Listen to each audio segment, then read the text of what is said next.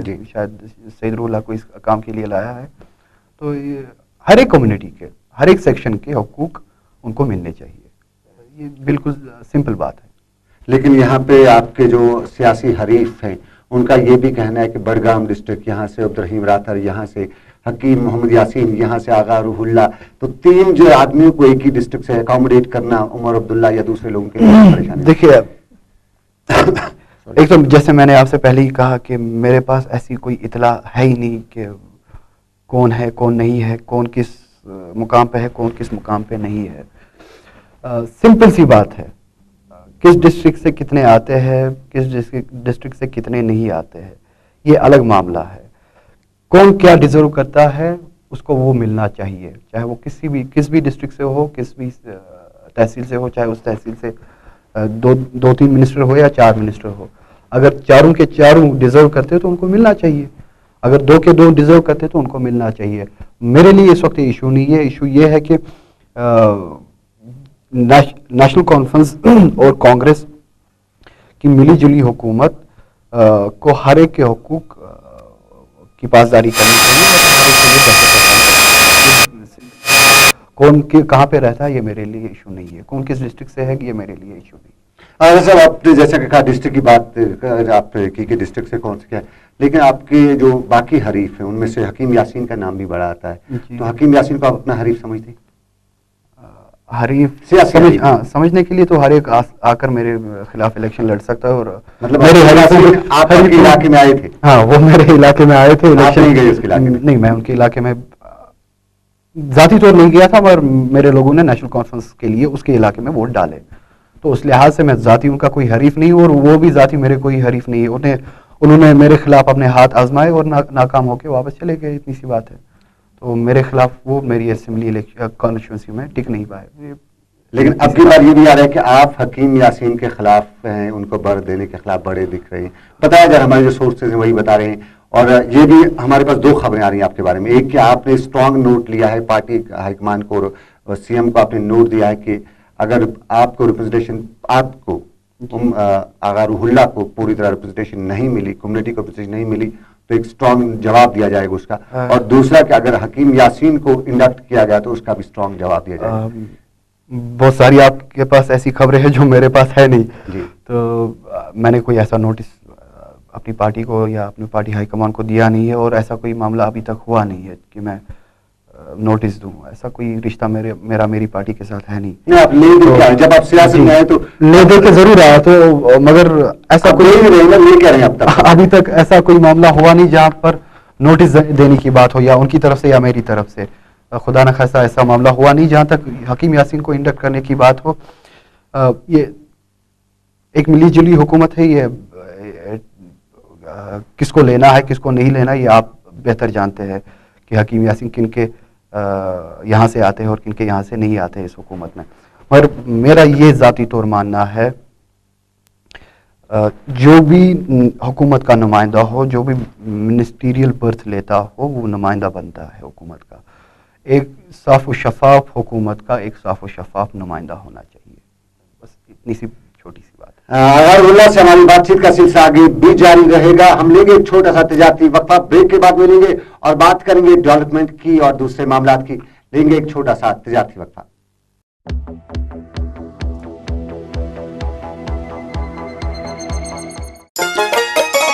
بات بچت کی ہو یا پھر قرضوں کی ترسیل کی، چھوٹی چھوٹی صنعتوں اونچی بڑی تعمیر کی، انفرادی خوابوں کی یا کام کی تقدیر کی، خون پسینے کے حاصل کی محنت کی تاثیر کی، چاہے ترقی کا ہو ہدف یا مرحلہ خوشحالی کا، نئے دور کا نیا تقاضا،